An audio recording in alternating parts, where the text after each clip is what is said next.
আসসালামু আলাইকুম রহমতুল্লাহ ওয়া বারাকাতুহু। আশা করি আল্লাহর রহমত নিয়ে আপনারা সবাই ভালো আছেন। আজকে শুক্রবার, পবিত্র জুমার দিন। জুমার দিন অন্যান্য দিনের চাইতে একটু সম্মানিত দিন, ইবাদতের দিন, দোয়া কবুলের দিন। সো জুমার দিনের কতগুলি জিনিস আছে, একটা মুসলমান হিসেবে আমাদের জানা দরকার। সেটা হলো জুমার দিনের সবচেয়ে উল্লেখযোগ্য নামাজ হলো ফজরের নামাজ, মসজিদে পড়া। মসজিদে নামাজ পড়া নিয়ে আমি গতকালকে একটু কথা বলেছিলাম।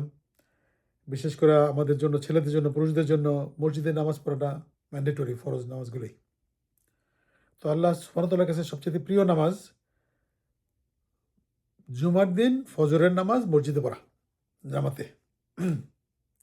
তো আলহামদুলিল্লাহ, আল্লাহর অশেষ রহমতে আমরা পড়লাম এবং নবীর সুন্নত অনুযায়ী ইমাম সাহেব আমাদেরকে যে দুইটা সূরা রাসূল সাল্লাল্লাহু আলাইহি ওয়াসাল্লাম শুক্রবার ফজর নামাজে পড়াতেন, ওই দুইটা উনি পড়িয়েছেন। একটা হলো সূরা সিজদা, আরেকটা আমি নামটা ভুলে গেছি, মনে নাই। পরে আবার জানলে বলবো ইনশাআল্লাহ তাআলা।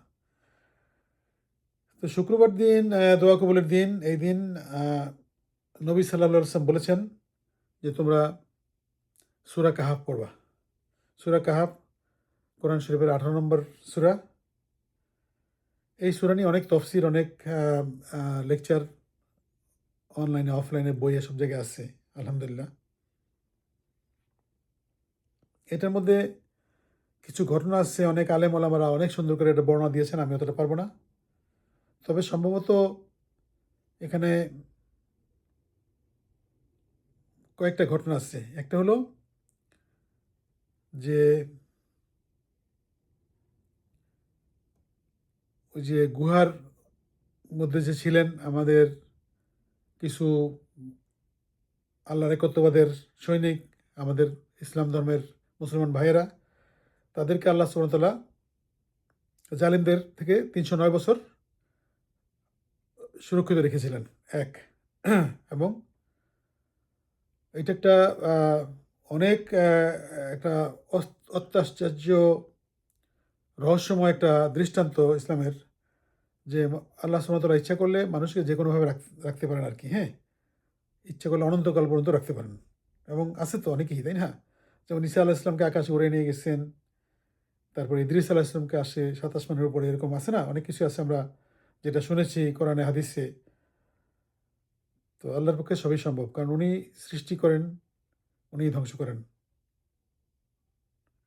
তো সূরা কাহফের মধ্যে একটা অনন্য সাধারণ দৃষ্টান্ত এটা, যে যারা ঈমানদার ব্যক্তি কয়েকজন, তারা আল্লাহর কাছে যুবক, তারা আল্লাহর কাছে আশ্রয় চেয়েছিলেন এবং আল্লাহ তাদেরকে আশ্রয় দিয়েছিলেন এবং তাদেরকে তাদের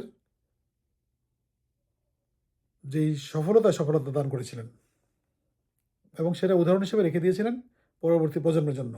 এবং কোরআন শরীফে যেহেতু এই ঘটনা সন্নিবিষ্ট আছে, এটার মধ্যে এটা অনেক চিন্তার বিষয় আছে এবং অনেক কিছু আমাদের আ ভাবনার বিষয় আছে, অনুধাবন করার বিষয় আছে।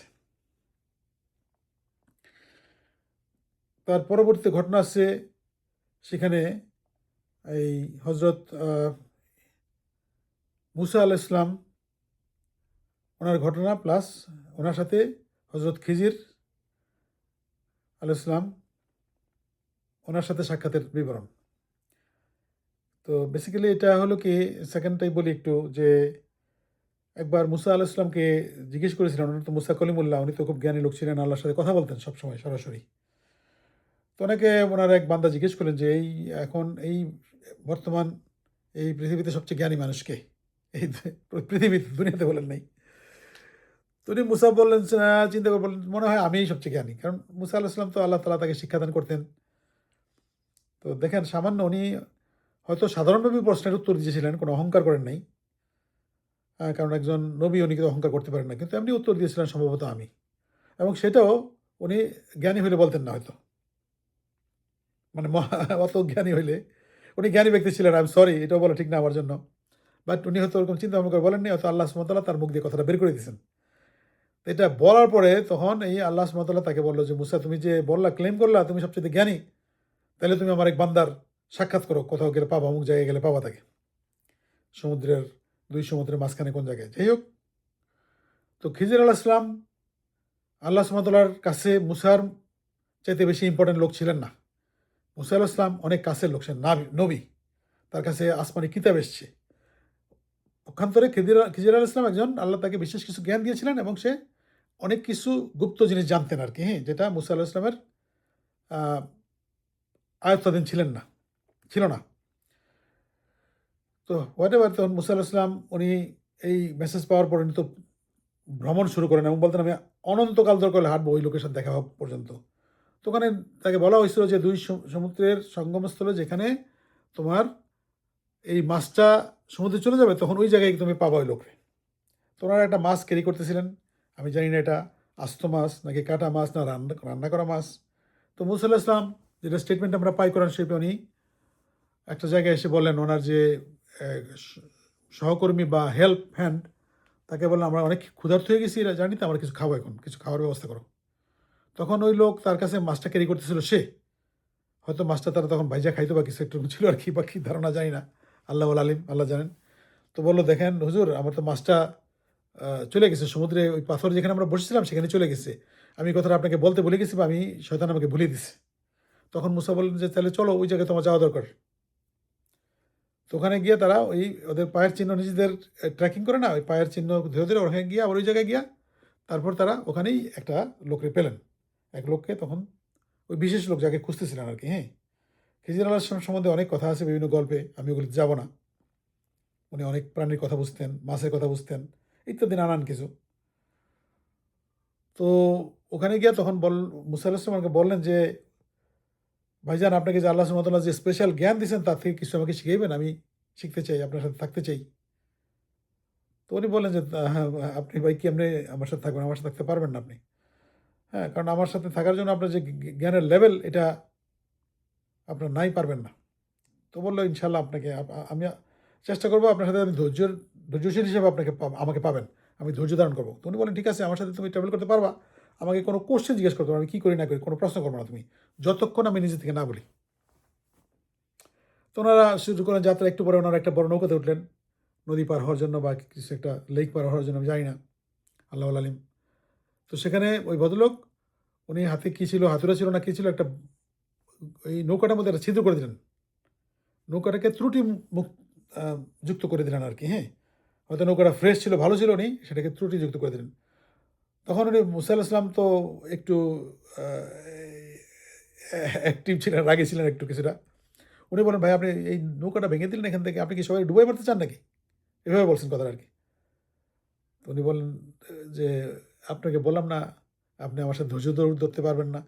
তখন মুসা আর বললেন যে, সরি, আমাকে ইনশাআল্লাহ আপনি ধৈর্যশীল পাবেন।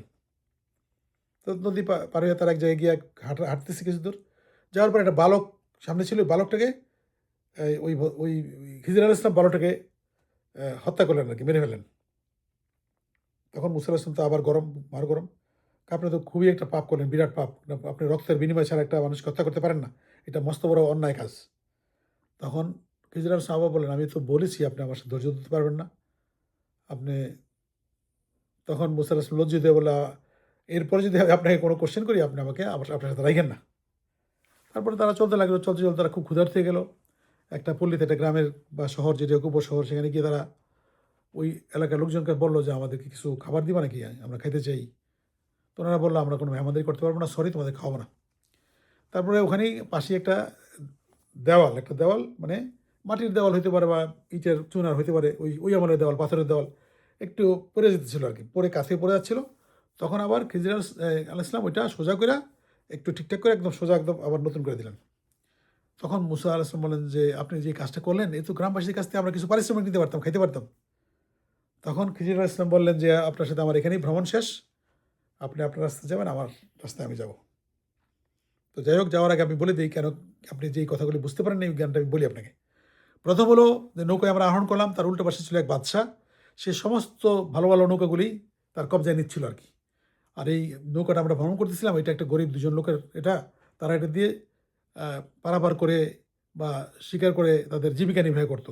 তো আমি চাইলাম যে নৌকাটা একটু ত্রুটিযুক্ত বানাই দিই, এটা ভেঙে দিলে একটু, এটা আর বাচ্চা নিব না, এই জন্য আমি একটা বাড়িতে ভেঙে দিছি আর কি। আর দ্বিতীয় যে বালকটা, সেই বালকটাকে দেখে আমি জানতে পারলাম অদৃশ্যভাবে ওনার যে জ্ঞান, এই বালকটা বড় হয়ে খুব জালেম হয়ে যাবে এবং তার বাবা বা পুণ্যবান তাদেরকে সে বিধর্মী বানায় ফেলবে। এই জন্য তাকে আমি আল্লাহর আম দয়ায় মনে করলাম যে তারা আরও একটা ভালো, এর চেয়ে অনেক ভালো একটা সন্তান আল্লাহ তাদেরকে দিবেন, যে হবে ইসলামের পতাকাবাহী। তো যার জন্য আমরা এই বাচ্চাটাকে আমি আল্লাহর ইচ্ছেই খুন করে ফেললাম, হত্যা করলাম।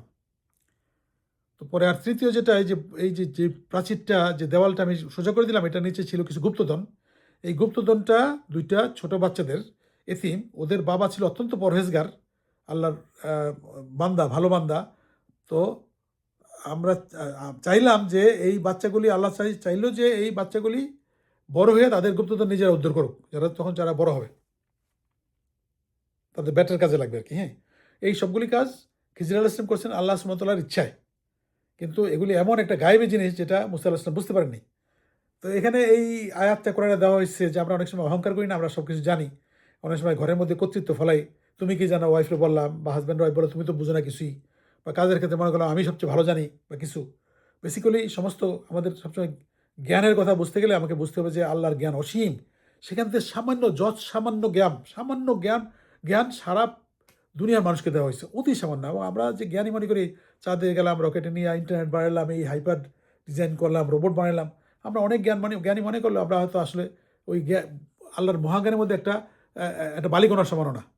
তো এই জিনিসটা আর কি। তো এখানে আমাদের কখনোই জ্ঞান নিয়ে বা আমাদের সক্ষমতা নিয়ে অহংকার করতে নাই। আল্লাহ সুবহানাহু ওয়া তাআলা সমস্ত অহংকারের মালিক। আমরা শুধু চেষ্টা করতে পারি এবং আল্লাহর রহমতে কোনো কিছু করার চেষ্টা করতে পারি। যেমন অমুক সার্জন অনেক বড়, সে বাইপাস সার্জারি করে, ওপেন হার্ট সার্জারি করে, সে বাঁচিয়ে দিল ওনাকে। No, not that. আল্লাহর সামান্যতম জ্ঞান থেকে একটু সে পাইছে, হয়তো সেটা আল্লাহর ইচ্ছেই সে করতে পারতেছে, নাহলে পারতো না। তো সূরা কাহাফের মধ্যে আরও সেকশন আছে, অনেক কথা আলোচনা করতে গেলে অনেক সময় লাগবে। তো বেসিক্যালি সূরা কাহাফের এটা অত্যন্ত ফজিলত। জুমা নামাজের দিন সূর্যোদয়ের পর থেকে সূর্যাস্ত আগ পর্যন্ত পড়া খুবই, সূর্যাস্ত থেকে সূর্যাস্ত, বৃহস্পতিবার সূর্যাস্ত হইলে তো শুক্রবার শুরু হয়ে গেল। কাজেই এই বৃহস্পতিবার রাত্র থেকে শুক্রবার মাগরিব পর্যন্ত, বৃহস্পতিবার মাগরিবের পর থেকে শুক্রবার মাগরিবের আগ পর্যন্ত সূরা কাহাফ পড়তে পারলে এটা খুবই ফজিলত। এবং সূরা কাহাফ যে পড়বে, এটা তাকে দজ্জালের কি বলবে, আশপাশা থেকে রক্ষা করবে। দজ্জালের যদি সে জীবিত অবস্থায় দজ্জাল উন্মুক্ত হয় পৃথিবীতে, তাহলে সে দজ্জাল থেকে মুক্তি পাবে। এখন জানি না দজ্জালের ডেফিনেশন আমার জানা নেই। আমরা অনেকে দজ্জাল মনে করি যে দজ্জাল এখনও বর্তমান, তাই না? দজ্জাল চলতেছে সবসময়, যুগে যুগে থাকবে সে কিয়ামত আগ পর্যন্ত। বাট আমরা দজ্জালের কাছ থেকে রক্ষা পাবো, দজ্জালের ফিতনা থেকে রক্ষা পাবো। তো সূরা কাহাফের আরও ফজিলত আছে। সূরা কাহাফের প্রথম, আপনি যদি পুরোটা পড়তে না পারেন, অ্যাটলিস্ট প্রথম 10 আয়া এবং লাস্ট 10 আয়া আর পড়লেও আপনার অনেকটা এটা ডান হবে কিছুটা আর কি। হ্যাঁ, আর মুখস্থ করতে পারলে তো কথাই নেই, সে আজীবন প্রোটেক্টেড থাকবে ফ্রম দজ্জাল। আরেকটা জিনিস হলো আপনার শুক্রবার দিন, সেটা হলো শুক্রবার দিন বেশি বেশি করে দরুদ শরীফ পড়তে হবে আমাদেরকে। হ্যাঁ, রাসূল সাল্লাল্লাহু আলাইহি ওয়াসাল্লামের প্রতি আমাদের দরুদ এবং সালাম পেশ করতে হবে। এটা খুবই একটা ভালো জিনিস। ইভেন আপনি যে কোনো সময় দরুদ শরীফ পড়তে পারেন। সারাক্ষণ আপনি শুধুমাত্র দরুদ শরীফ করলেও আপনার ইবাদত কমপ্লিট হয়ে যাবে। এটা রাসূলের সহিহ হাদিস থেকে বলা আছে। তো আমরা রাসূল সাল্লাল্লাহু আলাইহি ওয়াসাল্লামের প্রতি দরুদ শরীফ পড়ব। আর শুক্রবারে দোয়া কবুলের সময় আছে কতগুলি, বলা আছে, এরা হাদিসে আসছে বিভিন্ন ওলামা থেকে। সেটা হলো যে ইমাম সাহেব যখন খুতবা দিবেন, 2 খুতবার মাঝখানে উনি যখন একটু রেস্ট নেবেন, বসেন না একটু কয়েক সেকেন্ডের জন্য, তখন দোয়া করতে পারেন। যে কোনো দোয়া আল্লাহ সুবহানাহু ওয়া তাআলা ইনশাআল্লাহ তাআলা সহি দোয়া হলে কবুল করবেন। আল্লাহ সবসময় দোয়া কবুল করার জন্য বসে থাকেন। আর হলো আপনার এই আসর থেকে মাগরিব, ওই সময়ও কোনো একটা সময় আছে যেটা দোয়া কবুলের জন্য অত্যন্ত ইয়ে আর কি, রাইট টাইম। তো আমরা ইনশাআল্লাহ তাআলা শুক্রবারে চেষ্টা করবো আমাদের দোয়া করার জন্য, বিশেষ করে আমাদের ময়মুরবি যারা চলে গেছেন। আমার বাবা মা নাই, আপনাদের অনেকের হয়তো বাবা মা নাই, ভাই বোন কেউ মারা গেছে, আত্মীয়স্বজন আছে না, প্রিয় নানা নানি দাদা দাদি হইতে পারে না, অনেক ভালোবাসার মানুষ চলে গেছে, বন্ধু চলে গেছে, প্রিয় বন্ধু, সবার জন্য আমরা দোয়া করবো। এবং দোয়া করার কিছু শর্ত আছে, দোয়া কবুল হবে আল্লাহর কাছে, দোয়াটা করার সিস্টেম আছে। দোয়া করবেন সবসময়, দোয়াতে কোনোদিনও সূরা ফাতিহা বাদ দিবেন না। আলহামদুলিল্লাহি রাব্বিল আলামিন এই সূরা পড়বেন এবং সূরা ইখলাস পড়বেন। একবার আলহামদু সূরা, 3 বার ইখলাস সূরা, কুল হুয়াল্লাহু আহাদ। হ্যাঁ, খুবই প্রিয় সূরা আল্লাহ সুবহানাহু ওয়া তাআলার, যার জন্য এটা বলা হয়েছে এই সূরাটা যদি আপনি খাস দিল না পড়েন, এটা 1/3 কোরআন পড়ার মতো। তারপরে আপনার দরুদ শরীফ, রাসূল সাল্লাল্লাহু আলাইহি ওয়াসাল্লামের দরুদ শরীফ পড়বেন এবং তারপরে দোয়া করবেন। ইনশাআল্লাহ আল্লাহ আমাদের হাত ফিরাবেন না, উনি দোয়া কবুল করার জন্য বসে আছেন অলওয়েজ। আমরা শুধু চাই না, আমাদের চাইতে হবে, এনাফ চাইতেই থাকবে সারাদিন। আপনি যদি আমার কাছে টাকা চান, 1,000 টাকা, $1,000 বা $500, আপনি একবার ফোন করে চাইলেন, 2বার ফোন করে চাইলেন, 3বার, আমি কিন্তু ফোন ধরবো না দেখবেন। ফোন বন্ধ করে রাখবো যে তারা $500 দিব, টাকাটা ফেরত দেবে কিনা, $1,000 দিব, দিবে কিনা, নানান কনফিউশন থাকবে। বাট আল্লাহ সুবহানাহু ওয়া তাআলার কাছে আপনি যত বেশি চাবেন, উনি তত বেশি খুশি হবেন, দিবেন এবং খুশি হবেন। তো চাইতে থাকবেন সারাক্ষণ আল্লাহর কাছে। আমি এই খুতবা, গত শুক্রবারে খুতবায় ছিল যেটা, যে উনি ইমাম সাহেব বলতেছিলেন, এই ইমাম সাহেবের নাম শেখ ফারুক সম্ভবত, উনি অনেক পুরনো একজন খতিব হিউস্টনের। উনি প্রায় 40 বছর যাবতীয় কোরআন শরীফ শিক্ষা দেন আর কি। অনেক কারি ওনার কাছ থেকে পাইছেন কোরআনের শিক্ষা, আলহামদুলিল্লাহ রাব্বিল আলামিন। আল্লাহ ওনাকে এই জন্য উত্তম প্রতিদান দেখ। তো খুতবার মধ্যে উনি বলছেন যে ভিখারির মতো চাইবেন, ভিখারির মতো আল্লাহর কাছে আপনি চাইতে থাকবেন, ভিখারির মতো। তো উনি আবার বলল যে ভিখারি কীভাবে চায়, এখানে তো আমেরিকাতে আর বুঝবেন না, বাংলাদেশে, পাকিস্তানে, ইন্ডিয়া থেকে দেখবেন ভিখারি কীভাবে চায়। ভিখারি আপনাকে ছাড়বে না যতক্ষণ আপনি না দিবেন। $1 বা $10 না দিলে আপনাকে ছাড়বে না, একেবারে ধৈর্য বসে থাকবে ঘেরাও দিয়া। তো আল্লাহর কাছে আপনারা ওইভাবে চাইবেন, আপনি আল্লাহকে ধরেন, আল্লাহকে চাইতে থাকেন, আল্লাহ তাতে খুশি হবেন অনেক। তো যাই হোক, এই ছিল আমার বক্তব্য আর কি। কী বলবো, আমিও জুমার জন্য তৈরি হব। এই যে জুমার দিন আমরা ওটা সুন্নত, এই যে নখ কাটা, তারপরে একটু চুল টুল ছাড়া, এটা সুন্নত, নবী সাল্লাল্লাহু আলাইহি ওয়াসাল্লাম সুন্নত, আমরা পালন করবো। আমি নখটা ক্লিপ করছি, তারপরে একটু ট্রিম করবো ইনশাআল্লাহ, তারপরে স্নান করব, এবং উজু এবং স্নান একসাথে করে আমি পবিত্র হব আল্লাহর ইবাদত করার জন্য, জুমা প্রেয়ার জন্য। এবং ইনশাআল্লাহ আমাদের প্রতিবেশী দেরও নিয়ে যাবো, কাউকে আমি বড় গাড়ি নিয়ে বেরোবো আজকে, আরও 2টা ফ্যামিলিকে আমি নিয়ে যাবো জুমা নামাজ পড়তে ইনশাআল্লাহ। উদ্দেশ্য আল্লাহর সন্তুষ্টি এবং আল্লাহর কাছ থেকে ভালো উত্তম প্রতিদান পাওয়া। তো এই ছিল আমার কথাবার্তা আজকে আর কি। সূরা কাহফের আরও কিছু বিষয় আছে, এগুলি আলাপ করতে পারলে ভালো লাগতো, কিন্তু সময় খুবই সংক্ষিপ্ত। এবং সূরা কাহফের মিডল পার্টটা নিয়ে থার্ড পার্টটা নিয়ে একটা খুবই ভালো একটা প্রেজেন্টেশন আমি দেখেছিলাম একবার, খুবই ভালো লাগছে আমার, মসজিদ আল আনসারে। আমি ওইটা আমার মেমোরি থেকে আমি অন্য একটা সময় শেয়ার করার চেষ্টা করব।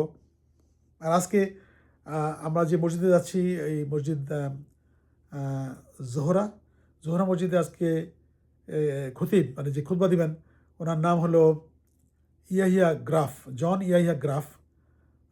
উনি একটা কনভার্টেড মুসলিম, এবং আলহামদুলিল্লাহ উনি দেখতে যত সুন্দর এবং ওনার কথাবার্তা অত সুন্দর। উনি একটা জিনিস কি, আমরা যারা জন্মগতভাবে মুসলমান, আমরা বাংলাদেশে বড় হয়েছি অনেক দূরই, তারপরে আমরা অনেক ট্রেডিশন বিভিন্ন মসজিদে শিখছি, এগুলি আরেকটি আমাদের মধ্যে স্টেরিও রয়ে গেছে, একটা ব্যাগেজের মধ্যে, পিঠের মধ্যে বস্তা নিয়ে ঘুরি আমরা যেটা শিখছি আমাদের ইমাম সাহেবদের কাছে ছোটোবেলা, ওগুলি অনেক সময় আমাদেরকে তাড়িত করে রং কিছু করার জন্য।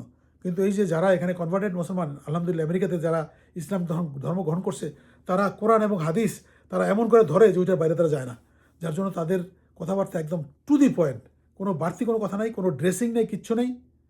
হ্যাঁ, আল্লাহর কালাম এবং আল্লাহর রসুল সাল্লাল্লাহু আলাইহি ওয়াসাল্লামের এই সুন্নাহর মধ্যে তারা থাকেন আর কি। তো ইনশাল্লাহ আমি ওনার কাছে যদি আজকে কোনো কিছু শিখতে পারি, আমি শেয়ার করার চেষ্টা করব আজকে, হয়তো সন্ধ্যায় বা যখনই সময় পাই ইনশাআল্লাহ তাআলা। তো আপনারা পৃথিবীর যে কোনো জায়গায় আসেন, যেখানে আসেন, আল্লাহর রহমত নিয়ে ভালো থাকেন। আমি সবার জন্য দোয়া করি। আচ্ছা, দোয়ার আরেকটা শর্ত হলো, আপনি দোয়া করবেন সারা মুসলিম উম্মার জন্য দোয়া করবেন, নিজেদের যত আত্মীয় স্বজন ময় মুরব্বি যারা আছে সবার জন্য দোয়া করবেন, প্লাস সমস্ত উম্মার জন্য দোয়া করবেন।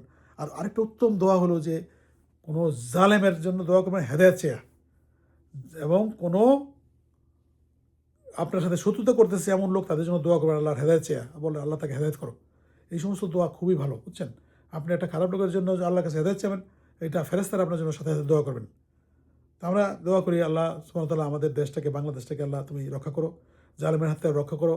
ও আল্লাহ তুমি দেশটাতে শান্তি দাও, গণতন্ত্র দাও, এবং দেশে যাতে তোমার আইন কায়েম হয়, যেভাবে তুমি মানবতার যেই দৃষ্টান্ত রেখে গেছেন আমাদের রসুল সাল্লাল্লাহু আলাইহি ওয়াসাল্লাম, ওই ধরনের মানবতা বাংলাদেশে প্রতিষ্ঠিত হোক।